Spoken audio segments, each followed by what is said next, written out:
تلك الدار الآخرة نجعلها للذين لا يريدون علوا في الأرض ولا فسادا والعاقبة للمتقين. Kemudian kata beliau, dan ini bab diberi judul oleh Imam Nawawi, bab likulli baladin ru'yatuhum, bab untuk setiap negara ru'ya mereka masing-masing. Ru'ya mereka masing-masing. Iya. Dan ini pendapat Imam An-Nawawi rahimahullah. Adapun di haditsnya ini silam pendapat di dalam memahaminya. Dan di akar pembahasan juga ada silam pendapat. Baik, kita akan terangkan ya. Kata beliau, haddatsana Yahya bin Yahya, yaitu At-Tamimi An-Naisaburi, wa Yahya bin Ayyub Al-Maqabiri, wa Qutaybah bin Sa'id, wa Ibn Hujr Ali bin Hujr. Qala Yahya bin Yahya akhbarana, wa qala al-akharuna haddatsana Ismailu wa huwa Ibnu Ja'farin. Ibnu Ja'far Ibnu Abi Katsir an Muhammad wa huwa Ibnu Abi Harmalah. Ya, Muhammad bin Abi Marhal, Muhammad ibn Abi Harmalah Al-Qurashi. Beliau dari Madinah. An Ibnu Abbasin, baik, an Quraibin, dari Quraib bin Abi Muslim Al-Hashimi, Maula Ibnu Abbas, kunyanya Abu Rishdin. Ini Maula Ibnu Abbas, dia dulu budaknya Ibnu Abbas, kemudian dibebaskan. Budak Abdullah Ibnu Abbas kemudian dibebaskan, makanya disebut Maula. Iya. Tapi kata Maula itu tidak mesti bermakna dia budak orang tersebut. Maula itu 3 penggunaannya di dalam ilmu rawi. Maula kadang dia bekas budaknya dibebaskan. Yang kedua adalah Maula bil itiq. Iya. Dia budak satu Maula bin nasab. Yang pertama bil itiq itu ya, Ibnu Abbas membebaskan. Yang kedua bin nasab. Jadi seperti Al-Bukhari Maula Al-Ju'fi. Bukan Al-Bukhari bekas budak, enggak. Tapi kakek Al-Bukhari itu ada ayahnya dibebaskan oleh orang Al-Ju'fi. Jadi secara nasab beliau maulanya ke siapa? Kepada Al-Ju'fi. Kemudian yang ketiga ada Maula bil Hilf. Dia bukan budak, orang Arab malah. Tapi Maula fulan, artinya antara kabilah dia dengan kabilah yang lainnya ada aliansi, saling melindungi. Nah, itu disebut bil hilf, makanya disebut Maula juga. Itu 3 penggunaannya Maula. Kemudian kata beliau,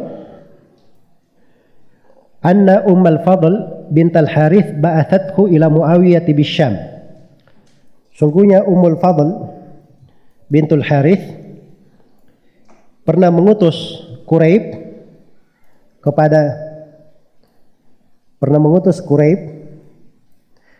Ummul Fadl bintul Harith ini namanya Lubabah bintul Harith Al-Hilaliyah.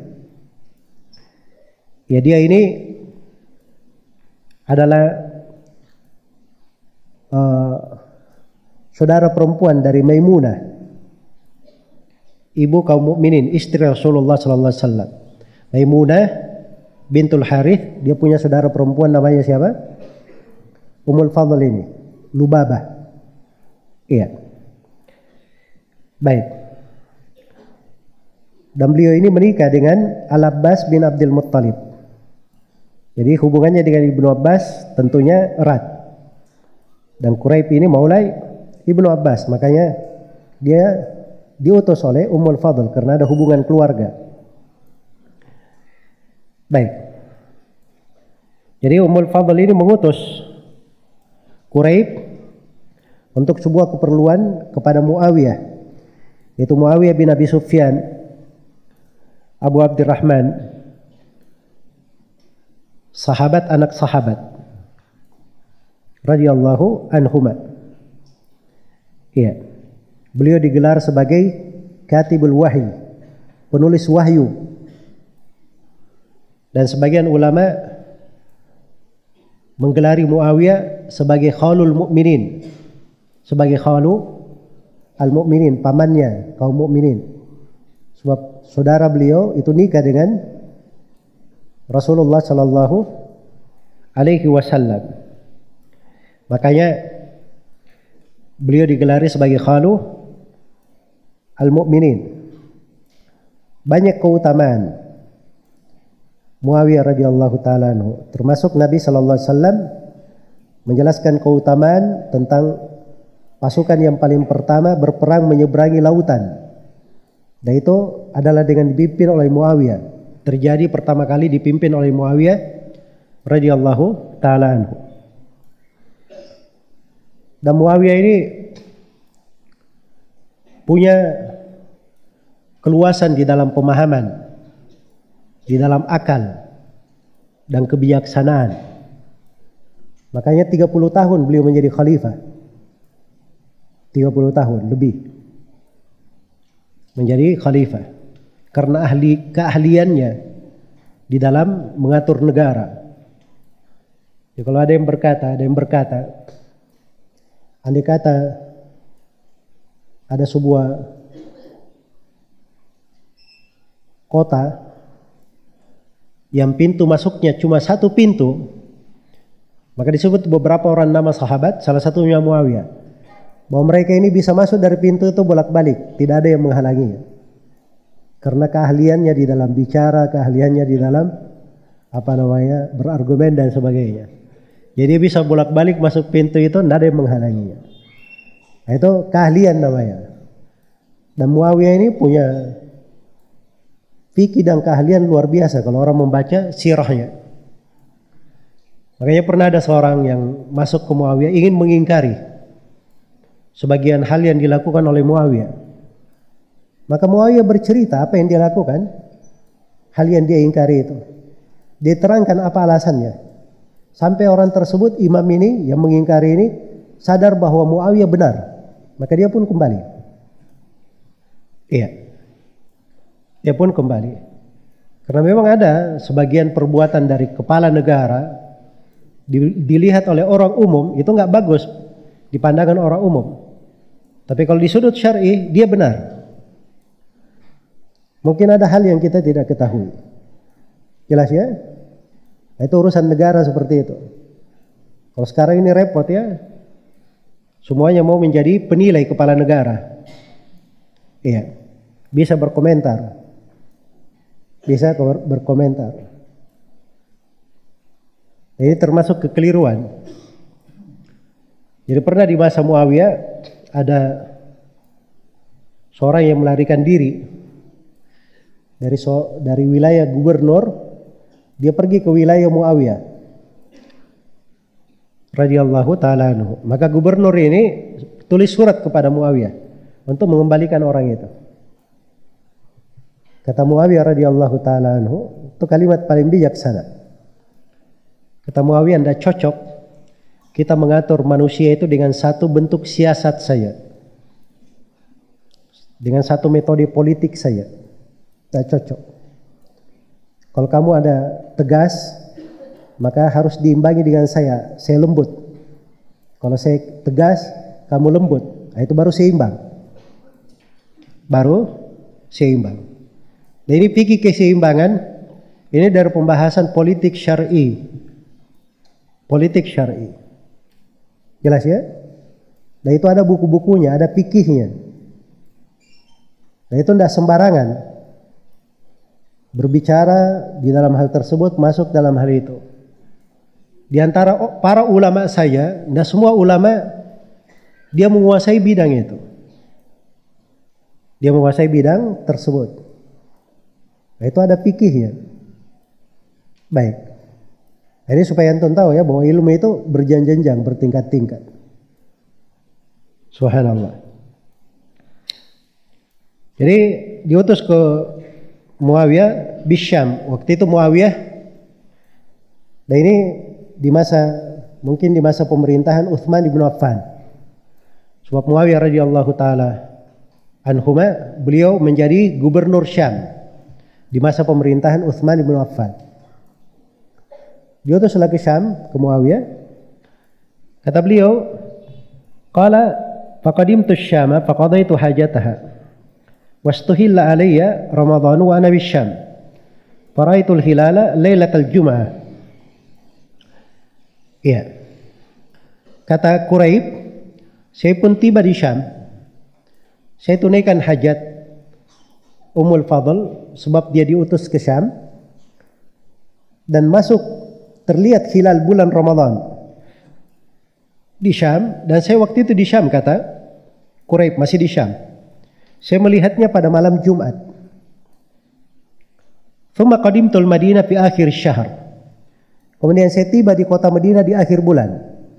Nah, ini perjalanan ya dari Syam ke mana? Ke Madinah. Ya subhanallah. Akhir bulan baru nyampe. Iya. Fasa'alani Abdullah ibnu Abbasin radhiyallahu anhuma. Thumma dzakara al-hilal. Maka Ibnu Abbas pun bertanya radhiyallahu anhuma kepada Quraib tentang hilal. Dan dia sebutkan tentang hilal. Faqala mata ra'aitumul hilala? Ibnu Abbas tanya, kapan kalian lihat hilal di Syam? Faqultu ra'ainahu lailatal Jum'ah. Maka saya berkata, kami melihat hilal itu pada malam Jumat. Faqala anta ra'aitahu? Faqultu na'am. Wa ra'ahu an-nas. Wa sama Muawiyah. Iya. Kata Quraib, iya. Ibnu Abbas tanya, apakah kamu yang lihat hilal itu? Kau lihat sendiri?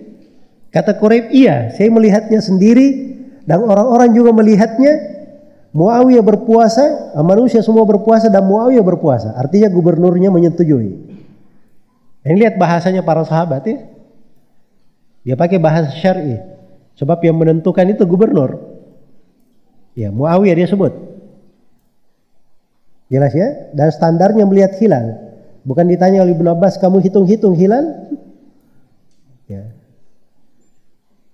Tidak ada main hisap-hisap ya. Baik. Faqala walakinna ra'aynahu lailatas sabt. Kata Ibnu Abbas, tapi kita di sini di Madinah kami melihatnya di malam Sabtu. Hilal baru terlihat di malam apa? Malam Sabtu. Fala nazalu nasumu hatta nukmila 30 aw narahu. Kata Ibnu Abbas, maka kami akan terus berpuasa sampai kami menggenapkan 30 hari atau kami lihat hilal. Maksudnya kalau tanggal 29 terlihat ya kita 29. Kalau tidak ya berarti kita puasa sampai 30 hari. Fakultu, kata Quraib, saya berkata, awala taktafi bi ru'yati Muawiyah wa siyamihi? Tidakkah kamu merasa cukup wahai Ibnu Abbas dengan apa yang dilihat oleh Muawiyah? Tidak cukup dengan puasanya Muawiyah yang melihat dari hari Jumat? Faqala la. Kata Ibnu Abbas, tidak. Hakadha amarana Rasulullah sallallahu alaihi wasallam. Kata Ibnu Abbas, demikianlah kami diperintah oleh Rasulullah sallallahu alaihi wasallam. Wa syakka Yahya bin Yahya fi taktafi aw naktafi. Ini pada dua kata ya. Kamu merasa cukup atau kita merasa cukup? Oleh Imam Muslim didetailkan. Ragu rawinya, dia bilang ragu rawinya. Ya subhanallah ya. Sampai yang begituan saja dihafal oleh mereka. Ya kira-kira itu bagaimana caranya dia hafal itu? Ya. Baik, dari Imam Muslim ini, beliau ketika menulis kitab sahih ini, beliau padukan antara hafalan dan beliau periksa ke usul beliau, ke buku-buku beliau. Makanya riwayat-riwayat di Sahih Muslim itu sangat indah urutan-urutannya, bagus tartibnya dan detail. Baik, di sini sudut pembahasan pertama kembali kepada inti masalah bahwa kewajiban puasa Ramadan itu kalau melihat hilal. Dan ini ditunjukkan juga dalam hadits ini. Itu yang dilakukan di masa Nabi, dilakukan di masa para sahabat dan berjalan di tengah manusia. Iya. Di Madinah, di Syam itu yang dilakukan dengan melihat hilal. Pembahasan yang kedua, apakah ruqyat hilal di sebuah negeri itu berlaku untuk negeri lainnya Atau ruqyat hilal itu setiap negeri mereka lihat masing-masing, mengikuti ruqyatnya masing-masing. Iya. Ini letak silam pendapat di tengah para ulama. Karena Ibnu Abbas di sini jawabannya itu dari pemahaman dan beliau sandarkan kepada Rasulullah Sallallahu Alaihi Wasallam. Sedangkan hadits-hadits yang telah lalu itu nas tegas dari Nabi Sallallahu Alaihi Wasallam. Sumu li ru'yatihi wa aftiru li ru'yatihi. Puasalah karena melihat hilal dan berbukalah karena melihat hilal. Bahasanya itu kalian semuanya. Dan ayat faman syahida minkum asy-syahra falyasumhu. Siapa di antara kalian yang melihat bulan hendaknya dia berpuasa. Itu khitab untuk seluruh kaum mukminin dimanapun dia berada. Jadi memang kalau pendapat ruqyat untuk sebuah negeri berlaku untuk semua manusia seluruh dunia itu lebih dekat dan itu lebih mempersatukan. Andai kata mungkin dilakukan, karena itu ada upaya dari sebagian negara Islam di hari ini untuk menjalin kerjasama dengan pemimpin-pemimpin Muslim di seluruh dunia agar supaya menyatukan ruqyat hilalnya. Iya.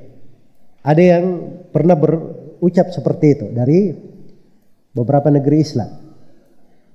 Nah, itu kalau bisa dilakukan itu tentunya lebih baik. Tapi kalau seperti sekarang ini setiap negara ada kepala negaranya masing-masing, ada wilayah, ada kepala negaranya masing-masing. Mereka melakukan ruqyat hilal sendiri, maka itu kejadiannya sama seperti ini. Muawiyah di sendiri beramal dengan ruqyatnya di Syam, dan Ibnu Abbas di Madinah beramal dengan ruqyat mereka di mana? Di Madinah. Iya. Dan kita di Indonesia ini ada ruqyat hilal. Pemerintah itu memutuskan dengan ruqyat hilal, walaupun dia pertimbangkan orang yang pakai hisab, tapi dia tidak akan menentukan dengan semata hisab, pasti ada tunggu ruqyat hilal. Jelas ya? Dan mereka ada tim ruqyat hilal di berbagai penjuru, di puluhan titik di Nusantara ini. Berarti negeri kita ini memenuhi ketentuan dan syarat di dalam melihat hilal.